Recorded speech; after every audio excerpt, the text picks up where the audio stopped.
Hello, bienvenue sur le podcast RDX Mindset. On va parler de liberté financière, d'autonomie financière, de mindset, de motivation, de persévérance et de beaucoup de confiance en soi. Comment tu vas devoir faire pour augmenter la confiance en toi et prendre conscience qu'aujourd'hui le chemin n'est plus dans le salariat, mais que tu dois mettre des choses en place. En premier, en restant en CDI et avoir des side business et tout doucement mettre des choses en place pour justement qu'au moment soit de la retraite ou bien avant, tu puisses être autonome ou au moins libre financièrement. Pourquoi tu dois faire ça? C'est parce qu'il n'y a pas d'autre solution. Et ça, tu dois l'intégrer. Ça, tu dois le comprendre. Donc aujourd'hui, je me présente. Moi, je suis Med Baya.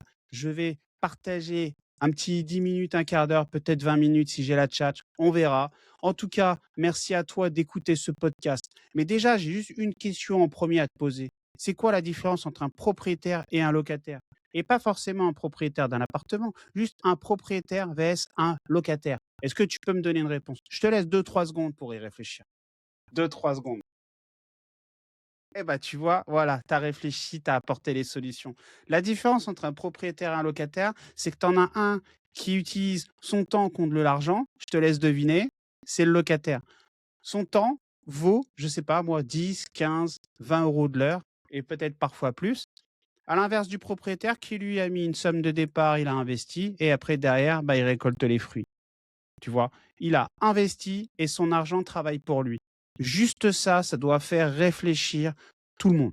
Ça doit Est-ce que tu veux être un locataire, tu vas travailler aux 35 heures et ton 35 heures équivaut à 30, à 2 000 €, 30 000 € annuels, peu importe, tu as compris? Ou est-ce que tu veux être un propriétaire, investir, travailler comme un acharné pendant quelque temps et après avoir ton argent qui travaille pour toi et toi profiter de ta famille, profiter, de où tu veux aller, quand tu veux, ne plus avoir de limites au niveau géographique, et cetera, c'est sans fin. Ou est-ce que tu veux continuer jusqu'à tes 64 ans, si la politique le décide, de continuer de travailler et de te dire: «Est-ce que je vais pouvoir enfin profiter à mes 64 ans?» Ça, c'est à toi de réfléchir. On s'en fout d'être de gauche, de droite. Tout le monde est tout le monde est dans le même truc. Là, il y a pas d'histoire de politique, on est tous dans le même truc. C'est si tu continues de travailler au CDI, à 64 ans, peut-être, tu pourras partir à la retraite, s'il y a de la thune. Et si tu as été un bon soldat et que tu as cotisé tout le temps. À l'inverse de la personne qui, depuis le début, peut-être au niveau de ses 20 ans, 25 ans, c'est le top, il a tout doucement investi dans l'immobilier, acheté un petit appartement, au moins acheté sa résidence principale, même si certains disent que c'est un passif. Sur notre autre podcast qui est riche d'expérience, on explique comment nous on fait pour augmenter nos rentabilités sur des maisons qu'on dit passives, des RP. Alors que nous, en fait, on n'est jamais sur du passif. C'est-à-dire qu'à la fin, on récolte toujours au minimum notre capital de départ, mais généralement, on fait même de la plus-value qui nous permet de réinvestir différemment. Aujourd'hui, on va en parler de ça. Donc, moi, ce que je veux vraiment te faire comprendre, c'est qu'un propriétaire, il a une autonomie, il a un pouvoir qui lui permet de décider quand et comment il va gérer son temps.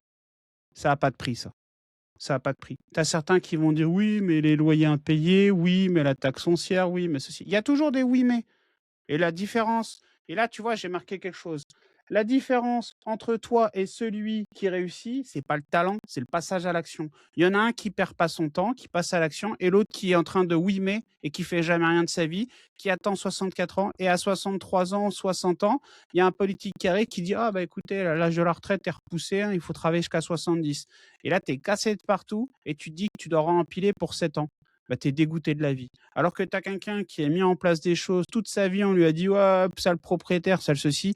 Lui, bien plus tôt que toi, qui est en CDI, lui, il a déjà mis en place des choses, il a pris des risques. Parce que oui, c'est prendre des risques et ça, il faut pas avoir peur du risque. Aujourd'hui, il y a trop de gens qui ont plus peur de gagner 100 € que d'en perdre. Il y a plus de gens qui ont peur de perdre 100 €, de gagner 100 € que d'en perdre. Non mais attends, il faut réfléchir là. Là, il faut réfléchir et je vais juste te donner un chiffre. Si aujourd'hui tu places 10 000 €, si aujourd'hui tu places 10 000 €, avec l'inflation, et ces 10 000 €, tu fais rien, juste tu les mets sur un compte en banque. Avec une inflation moyenne de 3 par an, sur une moyenne de 10 ans, tes 10 000 € 10 ans plus tard, ils se transforment en 7 400 €. C'est-à-dire, en fait, que si tu n'as rien fait de tes 10 000 € et que tu as été comme un bon soldat, que tu as mis de l'argent sur des livrets A, sur des livrets où il y a que dalle, ça annule même pas l'inflation.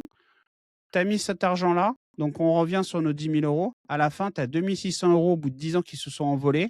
Tu sais même pas pourquoi. Juste parce que c'est l'inflation et que tu as des politiques qui font de la spéculation sur les choses, etc.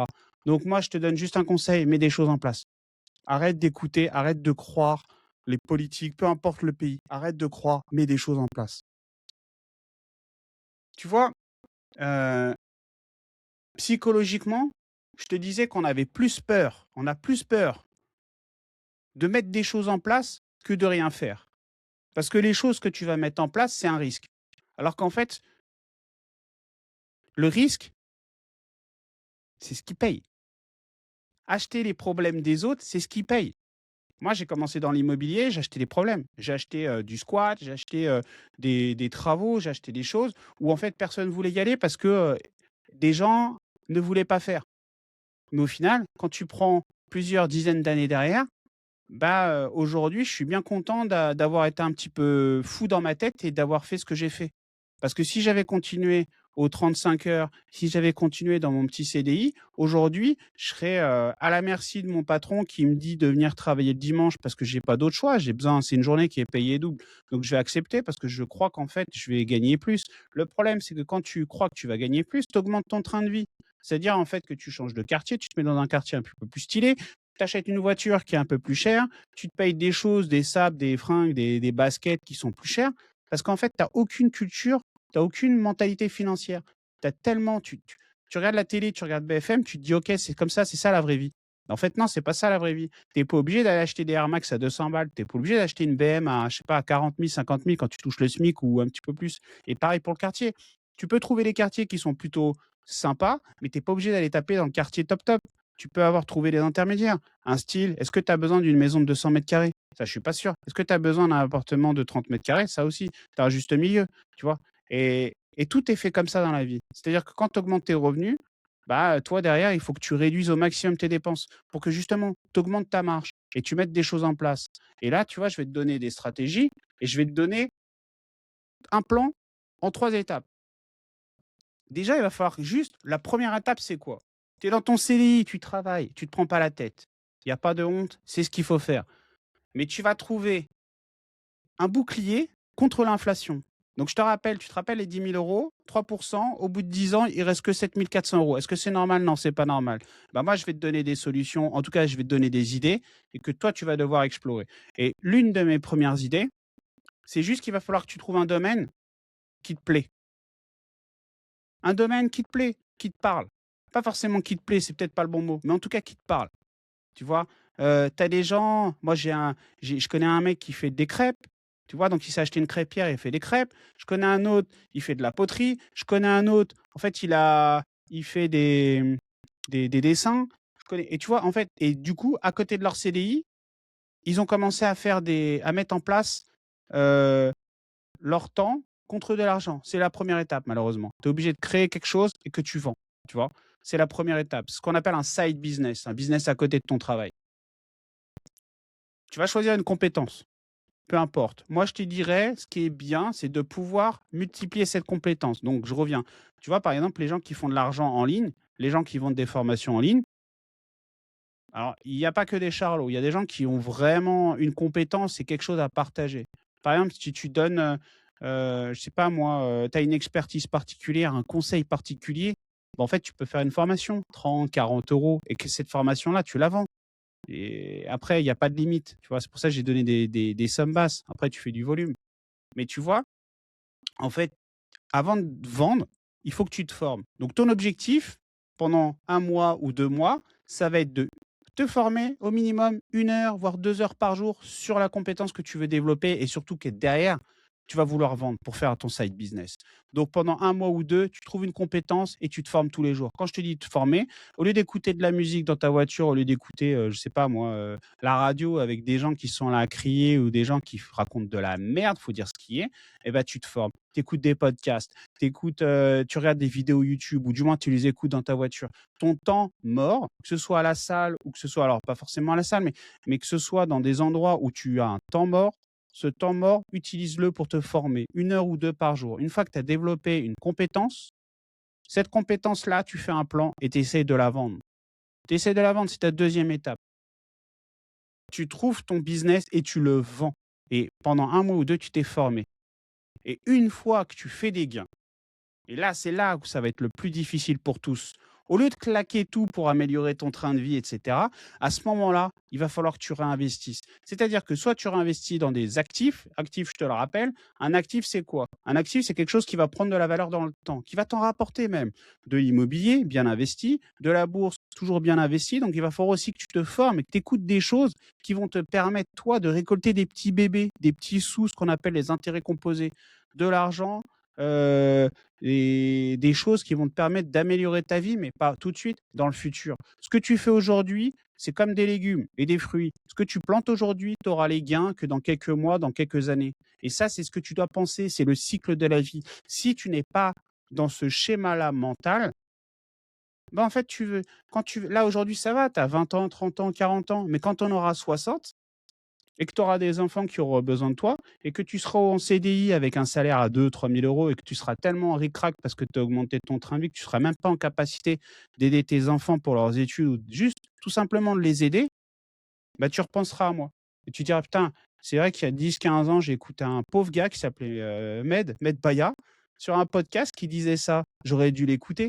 Bah, ouais, en fait, tu dois m'écouter et tu dois le faire parce que tous ceux qui sont passés par là et tous ceux qui ont mis des choses en place, bah, aujourd'hui ou en tout cas, ils sont sur le chemin parce qu'ils voient les choses changer. Ils voient qu'aujourd'hui, vous avez besoin de changer et de prendre les vos finances par les cornes. Vos finances, le volant, c'est vous qui l'avez.